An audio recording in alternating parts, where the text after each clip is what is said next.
Hello friends, Radhe Radhe, हरे कृष्णा। नवरात्रि के दूसरे दिन माँ ब्रह्मचारिणी की पूजा आ जाती है, तो दिन आ जाता है माँ ब्रह्मचारिणी का। देखते ही देखते नवरात्रि का दूसरा दिन भी प्रारंभ हो गया है। तो चलिए आज हम बात करेंगे नवरात्रि के दूसरे दिन माँ ब्रह्मचारिणी माँ के बारे में। तो ब्रह्मचारिणी माँ चैत्र नवरात्र के दूसरे दिन माँ ब्रह्मचारिणी स्वरूप की उपासना की जाती है। इनको ज्ञान, तपस्या और वैराग्य की देवी माना जाता है। कठोर साधना और ब्रह्म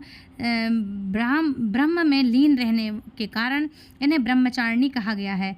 विद्यार्थियों के लिए और तपस्वियों के लिए इनकी पूजा बहुत ही शुभ फलदायी होती है। शारदीय नवरात्र का दूसरा दिन प्रारंभ हो चुका है और जिनकी कुंडली में चंद्रमा कमजोर होता है उनके लिए भी माँ ब्रह्मचारिणी की उपासना करना अत्यंत मंगलकारी होता है। साथ ही साथ विद्यार्थियों के लिए बहुत ही अच्छे बेनिफिट मिलते हैं जो माँ ब्रह्मचारिणी की पूजा, तपस्या करते हैं इत्यादि। उनकी पूजा करें, सुबह से करें, रोज़ उनके सामने शीश झुकाएं, तो विद्यार्थियों के लिए भी, तपस्वियों के लिए भी ये बहुत अच्छा एक ऑप्शन है कि माँ की आप पूजा करें। अच्छा, एक बात और बता दूं, जिनकी कुंडली कमज़ोर है उनके लिए माँ की आराधना करना, उपासना अत्यंत मंगलकारी मानी जाएगी। ठीक है। नवरात्रि के दूसरे दिन का शुभ मुहूर्त क्या है पूजा का? तो नवरात्रि के दूसरे दिन का पूजा का शुभ मुहूर्त है, ये रहेगा पूजा के लिए शुभ मुहूर्त दो मुहूर्त रहेंगे। सुबह 10:17 से लेकर के सुबह 11:58 तक अमृतकाल रहेगा। फिर सुबह 11:44 से लेकर दोपहर 12:29 तक अभिजीत मुहूर्त रहेगा पूजा के लिए। ये दोनों ही मुहूर्त श्रेष्ठ हैं, तो अभिजीत मुहूर्त भी यही रहेगा, तो ये श्रेष्ठ हैं। ब्रह्मचारिणी माँ की पूजा की विधि क्या है? तो माँ ब्रह्मचारिणी की उपासना के समय पीले अथवा सफ़ेद वस्त्र धारण करें। माँ को सफ़ेद वस्तुएं अर्पित करें, जैसे कि मिश्री, शक्कर, मैंने आपको बताया ना मिश्री, धागे वाली मिश्री होती है, पंचामृत, ज्ञान और वैराग्य का कोई भी मंत्र जपा जा सकता है। वैसे माँ ब्रह्मचारिणी के लिए ओम ह्रीं नमः, ओम ह्रीं नमः, इसका मंत्र आप जप सकते हैं। ये मंत्र जपा जाता है, माँ का मंत्र है और ये बहुत ही शुभ और फलदायी है, उत्तम माना जाता है। देवी की उपासना वाले दिन जलीय आहार और फलाहार पर विशेष ध्यान देना चाहिए। अच्छा, जिनकी कुंडली में मजबूत है चंद्रमा, उनको क्या उपाय करना चाहिए, या नहीं है तो उनके लिए क्या उपाय करना चाहिए? जिनकी कुंडली में मजबूत करने का क्या उपाय है? तो देखो, यह प्रयोग नवरात्रि के दूसरे दिन करें। देवी को सफ़ेद पुष्प अर्पित करें और सफ़ेद वस्तुओं का ज़रूर से भोग लगाएं। ऐसे में देवी को चांदी का अर्धचंद्र, मतलब अर्धचंद्र रहता ना, जो आधा चंद्रमा, उसको बोलते हैं अर्धचंद्र, चांदी का अर्धचंद्र भी आप अर्पित कर सकते हैं। इसके बाद ओम श्राम श्रीम श्रोम शाह चंद्रमसे ही नमः, इस मंत्र का आप जाप कर सकते हैं। एक बार फिर से सुन लीजिए, ओम श्राम श्रीम श्रोम शाह चंद्रमसे नमः, इस मंत्र का आप जाप कर लेना। कम से कम 3 माला जाप आप जरूर से करें। अब अर्धचंद्र को लाल धागे में पिरो करके गले में धारण कर सकते हैं। जैसे हाय रहती है ना बच्चों की छोटी छोटी, उस तरह से आप थोड़ा लंबा बना लें। यदि आपको दिखने में दिक्कत है कि कोई देखेगा क्या कहेगा, तो लंबा धागा बना लेना, लेकिन आधे चंद्रमा को उसमें धागे में आप पिरो करके अर्धचंद्र को और अपने गले में धारण करें। इससे आपकी सारी समस्याएं दूर होंगी और चंद्र आपका ठीक होगा। साथ ही साथ शीतलता भी बनी रहेगी आपके दिमाग में और आपके अंदर। दूसरे दिन का विशेष प्रसाद क्या होता है माँ का? तो शारदीय नवरात्र के माँ का दूसरे दिन का जो माँ ब्रह्मचारिणी है उनका प्रसाद होता है शक्कर का भोग। शक्कर हो गया, जैसे पहले दिन का भी रहता सफ़ेद भोग, उसी तरह मैंने आपको बताया कि शक्कर ना हो, तो जैसे शक्कर तो हर घर में है, लेकिन शक्कर मैंने बताया हर वीडियो में क्या है, अशुद्ध होती है। तो आप मिश्री का भोग लगा सकते हैं। मिश्री को पीस लीजिए, बारीक बारीक कर लीजिए, तो मिश्री का भोग लगाएं। अच्छा, भोग लगाने के बाद घर के सभी सदस्यों को ये ज़रूर से प्रसाद बांटें और सब लोगों की आयु में वृद्धि होती है। जो ये प्रसाद खाता है, माँ का भोग लगा हुआ प्रसाद जो ग्रहण करता है, उन सभी की आयु में बहुत ही वृद्धि होती है। अब बात कर लेते हैं माँ ब्रह्मचारिणी के मंत्र कौन से हैं। तो माँ ब्रह्मचारिणी की पूजा में इन मंत्रों का आप उच्चारण जरूर करिएगा।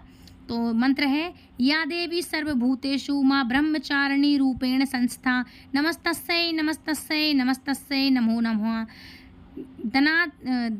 दधाना कर पद्मभ्याम अक्षमाला कमंडलु देवी प्रसीद ततु मयि ब्रह्मचारिणी तुण्यमत्या ओम देवी ब्रह्मचारिणी नमः। इन मंत्र का आपको जाप करना चाहिए, इससे माँ बड़ी प्रसन्न होती हैं। शारदीय नवरात्र का दूसरा दिन माता ब्रह्मचारिणी को समर्पित होता है। माँ ब्रह्मचारिणी ध्यान, ज्ञान, वैराग्य की अधिष्ठात्री देवी मानी जाती हैं। इस दिन पूरे विधि विधान से माता ब्रह्मचारिणी की पूजा उपासना करने से परिवार में सुख समृद्धि भी बनी रहती है।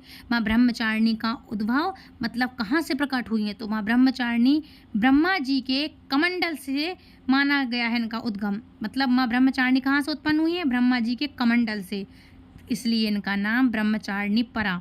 इसलिए माँ ब्रह्मचारिणी की पूजा का उत्तम मुहूर्त भी है। और पसंदीदा रंग, फूल, भोग के बारे में मैंने आपको पहले भी बताया था, लेकिन फिर भी बता दूं, माँ ब्रह्मचारिणी माँ का पसंदीदा रंग है देखो सफ़ेद। माँ ब्रह्मचारिणी का पसंदीदा फूल है सफ़ेद फूल। माँ ब्रह्मचारिणी माँ का फेवरेट पसंदीदा कौन सा भोग है, उनका भोग है फल, सफ़ेद मिठाई, मिश्री या खीर। ये आप बना सकते हैं, चढ़ा सकते हैं माँ को, उनको बड़ा प्रसन्न कर सकते हैं। अच्छा, शारदीय नवरात्रि के दूसरे दिन माँ ब्रह्मचारिणी की पूजा विधि विधान से करें और इनकी आराधना करके ज्ञान ध्यान के साथ, वैराग्य की प्राप्ति के साथ आप करें। वैराग्य, ज्ञान, ध्यान मतलब इस दिन आपको 9 दिन, नवरात्रों के 9 दिन आपको ब्रह्मचर्य का पालन जरूर करना चाहिए। माँ ब्रह्मचारिणी सरल स्वभाव वाली हैं, वह दुष्टों को मार्ग दिखाने वाली हैं। माँ ब्रह्मचारिणी के हवन में जो सामग्री के साथ धूप, दीप, कपूर, लौंग, सूखे मेवा और मिश्री मिष्ठान देसी घी के साथ आहुति देकर पूजन किया जाता है माँ का। अब बात करते हैं माँ ब्रह्मचारिणी की पूजा विधि के बारे में।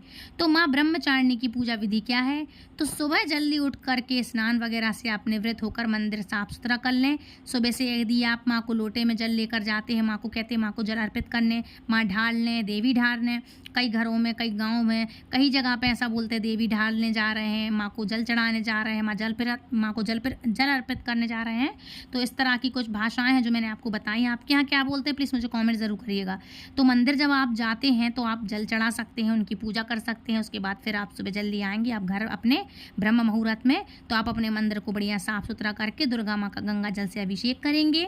मैया को अक्षत, लाल चंदन, चुनरी और लाल पुष्प अर्पित करेंगे। सभी देवी देवताओं का जल अभिषेक कर फूल, फल और तिलक लगाएंगे। प्रसाद के रूप में फल और मिठाई चढ़ाएंगे। घर के मंदिर में धूप बत्ती और घी का दीपक जलाएंगे और दुर्गा सप्तशती और दुर्गा चालीसा का पाठ करें। वैसे मैंने अपनी हर वीडियो में आपको बताया, दुर्गा सप्तशती की सुबह आती है वीडियो, तो वो भी मैं आपको बताऊंगी, और लास्ट में आरती भी होती है। तो दुर्गा सप्तशती का पाठ आप जरूर से सुनें। मेरे चैनल पे जाएं और सब्सक्राइब कर लें, बेल आइकन को ऑल पे दबा लें, ताकि जब भी मैं वीडियो अपलोड करूं तो आप तक सबसे पहले पहुंचे। तो दुर्गा सप्तशती की वीडियो अभी मेरे चैनल पे चल रही हैं, आ रही हैं, तो प्लीज़ चैनल पर जाएं और सुनें।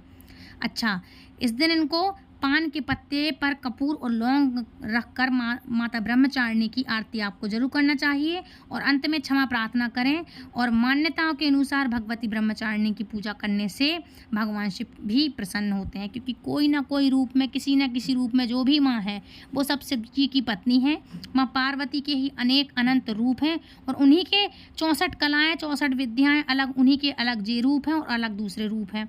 जितनी भी माँ हैं वो जिनके जो भी हैं, चाहे गुप्त नवरात्रों के हों, चाहे शारदीय नवरात्रों के हों, चाहे चैत्र नवरात्रों के हैं, सब माँ दुर्गा हैं और सब माँ पार्वती के ही रूप हैं, अनंत रूप हैं माँ के। अच्छा, मंत्र मैंने आपको बता दिया है, या देवी सर्वभूतेषु माँ ब्रह्मचारिणी रूपेण संस्था नमस्तस्यै नमस्तस्यै नमस्तस्यै नमो नमः। ठीक है, इस तरह से आप कर लेना। अच्छा, इनकी ब्रह्मचारिणी माँ के मुहूर्त भी बहुत सारे बन रहे हैं, वैसे तो सारे दिन शुभ होते, लेकिन फिर भी आपको बता दूँ। अच्छा, ब्रह्म मुहूर्त एक और है जो बहुत सुबह से जो लोग उठ जाते हैं ना, जो कर सकें उनके लिए बता रही मैं। सुबह 4:38 AM से लेकर 5:27 तक सुबह का है ये। प्रातः संध्या का मुहूर्त है 5:03 से 6:16 तक। अभिजीत मुहूर्त है 11:46 से लेकर के 12:33 तक। विजय मुहूर्त रहेगा 2:07 से लेकर के 2:55 PM तक। और गोधूली बेला का मुहूर्त मतलब ना रात ना दिन, शाम का समय। गोधूली बेला का मुहूर्त है मतलब 6:03 से लेकर 6:28 तक। सायंकाल संध्या का मुहूर्त है 6:03 से लेकर 7:17 तक। और अमृतकाल का मुहूर्त बन रहा है 11:24 से लेकर 1:13 तक। निशिता मुहूर्त होगा 11:45 से लेकर के 11:45 से लेकर के 34 मिनट तक का है। अब बात करेंगे माँ की पावन पौराणिक कथा के बारे में। तो माँ दुर्गा का नवशक्ति का दूसरा स्वरूप ब्रह्मचारिणी का है। यहाँ ब्रह्म का अर्थ है मतलब तपस्या से है। माँ दुर्गा का यह स्वरूप भक्तों और सिद्धों को अत्यंत फल देने वाला है।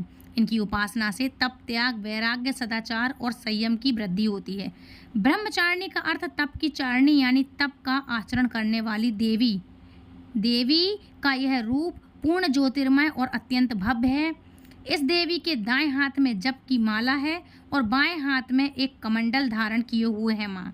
पूर्व जन्म में इस देवी ने हिमालय के घर पुत्री रूप में जन्म लिया था और नारद जी के उपदेश के अनुसार भगवान शंकर को पति रूप में प्राप्त करने के लिए घोर तपस्या की थी। इस कठिन तपस्या के कारण इन्होंने माँ ने तपस्विनी अर्थात ब्रह्मचारिणी नाम से अभिहित किया गया था। इनको 1000 वर्ष तक इन्होंने केवल फल फूल खाकर बिताए और 100 वर्षों तक केवल जमीन पर रहकर शाक पर निर्वाह किया। कुछ दिनों तक कठिन उपवास रखने के बाद और खुले आकाश के नीचे वर्षा और धूप के घोर कष्ट सहे माने 3000 वर्षों तक टूटे हुए बिल्वपत्र खाए और भगवान शंकर की आराधना करती रही माँ। इसके बाद उन्होंने सूखे बिलपत्र खाना भी छोड़ दिए। कई हजार वर्षों तक निर्जल और निराहार रहकर तपस्या माँ करती रहीं। पत्तों को खाना छोड़ देने के कारण ही इनका नाम अपर्णा नाम पड़ गया। कठिन तपस्या के कारण देवी का शरीर एकदम क्षीण हो गया। देवता, ऋषि, सिद्धगण, मुनि सभी ने ब्रह्मचारिणी माँ की तपस्या को अभूतपूर्ण पुण्य कृत्य बताया, सराहना की है इसकी और कहा, हे देवी, आज तक किसी ने इस तरह की कठोर तपस्या नहीं की। यह तुम्ही से ही संभव थी। तुम्हारी मनोकामना परिपूर्ण होगी और भगवान चंद्रमौली शिव जी तुम्हें पति रूप में प्राप्त जरूर से होंगे। अब तपस्या छोड़कर घर लौट जाओ। जल्द ही तुम्हारे पिता तुम्हें बुलाने आ रहे हैं। इस देवी की कथा का सार यह था कि जीवन के कठिन संघर्षों में भी मन आपको विचलित नहीं करना चाहिए।